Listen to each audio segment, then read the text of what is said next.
there are two aspects which are most concerning about this current bill.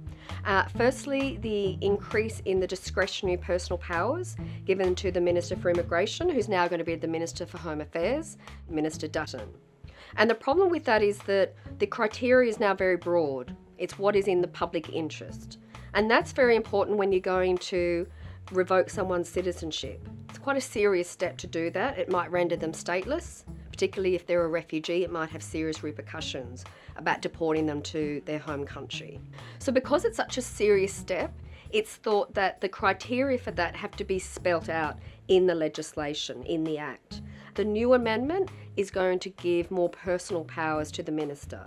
And these are important decisions. Decisions relating to migration visas, decisions relating to revocation of citizenship.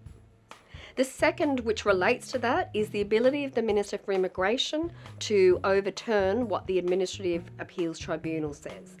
The Administrative Appeals Tribunal is a really important protector of the rule of law in Australia. It actually oversees what departmental officials and the minister does.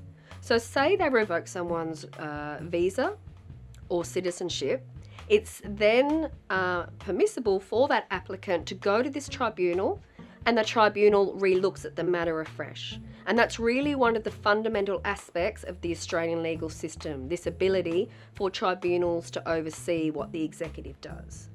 However, the Citizenship Bill will actually allow the minister, after the tribunal's made that really independent decision, to overturn what the tribunal has done. We have expressed some concern about that because, again, it goes to the very rubric of the Australian legal system, that being the rule of law.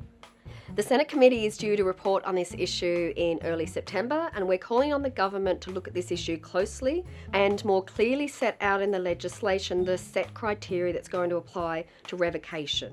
Detailed criteria which give guidance to decision makers so that it is not just dependent on the personal discretionary judgment of the minister.